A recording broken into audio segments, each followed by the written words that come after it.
કર્મણૈવ હિ સંસિદ્ધિમાસ્થિતા જનકાદયઃ લોકસંગ્રહમેવાપી સંપશ્યન કર્તુમર્હસી.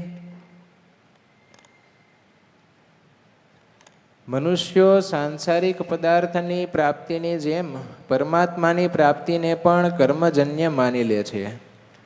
તેઓ એવો વિચાર કરે છે કે જ્યારે કોઈ મોટા ઉચ્ચ પદાધિકારી મનુષ્યને મળવા માટે પણ આટલો પરિશ્રમ કરવો પડે છે, ત્યારે અનંત કોટી બ્રહ્માંડ નાયક પરમાત્માને મળવા માટે તો બહુ જ પરિશ્રમ કરવો પડે.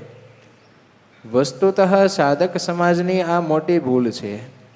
લૌકિક પદાર્થની પ્રાપ્તિ જ દુષ્કર છે, પણ પરમાત્માની પ્રાપ્તિમાં એવું ગણિત ગણવાની જરૂર નથી. મનુષ્ય યોનિને કર્મયોનિ ગણવામાં આવી છે. તેને કર્મો સાથે ઘનિષ્ઠ સંબંધ પણ છે. એટલા માટે એને કર્મસંગી અર્થાત કર્મોમાં આસક્તિવાન કહેવામાં આવે છે. રજસી પ્રલયમ ગત્વા કર્મસંગીષુ જાયતે. આ જ કારણથી કર્મોમાં મનુષ્યની વિશેષ પ્રવૃત્તિ રહે છે. રજસી પ્રલયમ ગત્વા કર્મસંગીષુ જાયતે એટલે મનુષ્યેષુ જાયતે.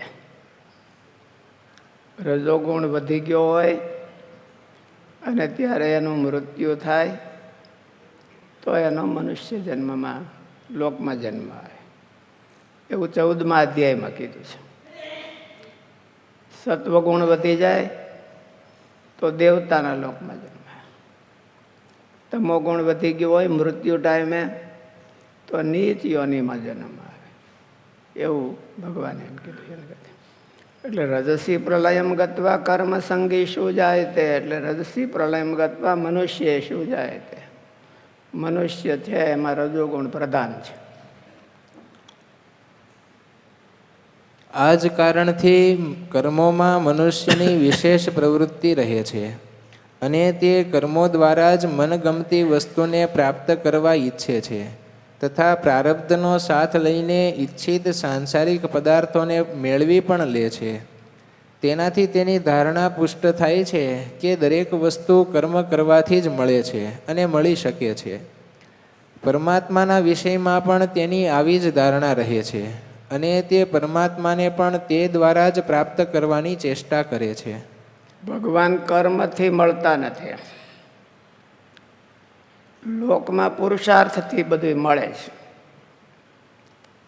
કોઈને આ લોકના કાંઈ પદાર્થ જોતા હોય તો એમાં પુરુષાર્થ કરે ત્યારે એને મળે. પણ ભગવાન છે એ પુરુષાર્થથી નથી મળતા. પુરુષાર્થ કરવો જોઈએ તોય પણ માની એવું નહીં લેવાનું મને આ પુરુષાર્થના ફળ રૂપે ભગવાન મળ્યા.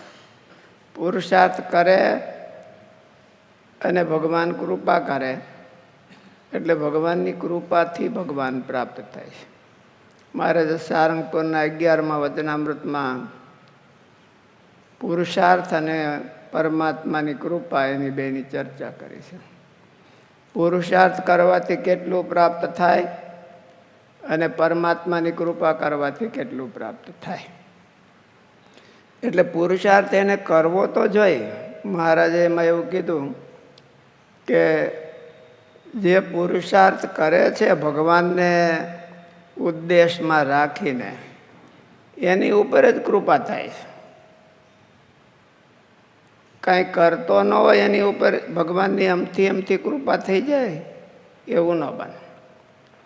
જો કોઈ પણ નિમિત્ત વિના જો ભગવાન કૃપા કરે તો ભગવાન ગાંડા ગણાય. ગાંડા માણસને શું કરવું ને શું ન કરવું એવો વિચાર ન હોય. એવું કહેશે કે નાનું મગજ ન હોય, મોટું મગજ હોય. વાંદરાને નાનું મગજ ન હોય, મોટું હોય. એટલે વાંદરું ચેષ્ટા કરે એમ ગાંડો માણસ ચેષ્ટા કરે. એ વાંદરું આમ એવું કરી રાખે એટલે એને ખબર ન માખી ઊંટ બેઠી ન હોય પણ તોય એમ કરે. એટલે માણસને બે મગજ દીધા છે એટલે એક નાનું ને એક મોટું. મોટું મગજ નાનું મગજ છે એ મોટા મગજનો કંટ્રોલ કરવા હાટું દીધું ભગવાને.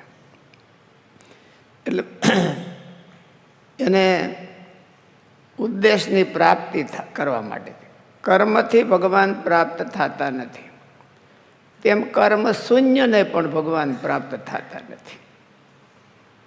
જેમ કર્મથી ભગવાન પ્રાપ્ત ન થાય એમ કર્મ શૂન્યને પણ પ્રાપ્ત ન થાય. કર્મ કરે અને ભગવાનની પ્રાર્થના કરે અને માન્યતા એવી રાખે કે ભગવાનની કૃપા મારા ઉપર થાય અને ભગવાન પ્રાપ્ત થાય તો થાય. એટલે ભગવાને ગીતામાં આગળ બહુ સરસ કીધું, ન કર્મણામ નારંભાત નૈષ્કર્મ્યમ પુરુષોશ્નુતે ન ચ સંન્યસના દેવ સિદ્ધિમ સમધિ ગચ્છતિ. કર્મનો ત્યાગ કરી દેવાથી પણ ભગવાન મળતા નથી, કર્મને શરૂ કરવાથી પણ ભગવાન મળતા નથી. કર્મ કેવી રીતે કરવું એ સમજે તો ભગવાન મળે છે. એવી રીતે કર્મને છોડી દેવાથી પણ ભગવાનની પ્રાપ્તિ થતી નથી અને કર્મ કરવાથી પણ ભગવાનની પ્રાપ્તિ થતી નથી. કર્મ એવી રીતે કરવા કે ભગવાનની કૃપા થાય આપણા ઉપર, એવા ઉદ્દેશથી એ કર્મ કરે તો ભગવાન નથી માનતા એવું નહીં, ભગવાન માને, કર્મને હોતે માને છે. પણ અહંકાર પ્રેરિત કર્મ હોય તો એને ભગવાન નથી માનતા. ગરજ પ્રેરિત કર્મ હોય તો એને ભગવાન માને કે ભાઈ મારે ગરજ છે તમારી અને તમને રાજી કરવા માટે હું કરું છું, તો એ કર્મને ભગવાન માને અને ભગવાન રાજી થાય છે. પરમાત્માના વિષયમાં પણ તેની આવી જ ધારણા રહે છે અને તે પરમાત્માને પણ તે દ્વારા જ પ્રાપ્ત કરવાની ચેષ્ટા કરે છે. પરમાત્માની પ્રાપ્તિ કર્મો દ્વારા જ નથી થતી, ભાવ દ્વારા જરૂર થાય છે. પરમાત્મા બધાને માટે સ્વતઃ પ્રાપ્ત છે, દૂર પણ નથી. તેની અનુભૂતિ પ્રાપ્ત કરવા આપણા મનનો અભિગમ બદલવો જોઈએ. અંતર્યામી છે, વધારેમાં વધારે નજીક હોય આપણી તો કોઈ પરમાત્મા છે. અરે જીવ માર્યા છે ઠેઠ, એટલે એનાથી વધારે નજીક કોઈ છે નહીં. તો સાધનો શા માટે કરવાના? પ્રાપ્ત કરવાના. પ્રાપ્તનો અર્થ એવો છે કે આપણે ક્યાંક દૂર વસ્તુ હોય એને મેળવી લેવી, એને પ્રાપ્ત. તો ભગવાન તો પ્રાપ્ત છે, અંતર્યામી છે, પણ એની અનુભૂતિ કરવા માટે કર્મ કરવા, પ્રાપ્તિ માટે નહીં. ભગવાન મારી હારે છે એવી અનુભૂતિ એને કાયમ રહે અને એને મનમાં અહેસાસ થાય એટલા માટે કર્મ કરવા, એવા ઉદ્દેશથી કર્મ કરવા, તો ભગવાન કર્મને માને છે. પરમાત્મા બધાને માટે સ્વતઃ પ્રાપ્ત છે, દૂર પણ નથી. તેની અનુભૂતિ પ્રાપ્ત કરવા આપણા મનનો અભિગમ બદલવો જોઈએ. સાંસારિક પદાર્થો કર્મ સાધ્ય છે, તેથી તેની પ્રાપ્તિ ચિંતનથી નથી થતી, જ્યારે પરમાત્માની પ્રાપ્તિમાં તો ચિંતન જ મુખ્ય છે. આ જગતના પદાર્થો એમ મનમાં નક્કી કરે કે મારે આમ જોઈએ છે, મારે કરોડપતિ થવું છે, તો થઈ ન જાય.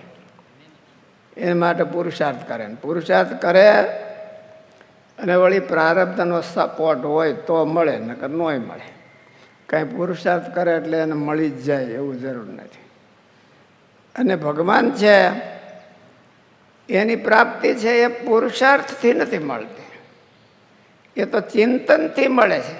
પણ ચિંતન એવું એને તીવ્ર થવું જોઈએ, એના વિના એને રહેવાય નહીં એવું થવું જોઈએ, તો ભગવાન ખાલી ચિંતનથી જ મળી જાય, બોલું જરૂર જ નહીં.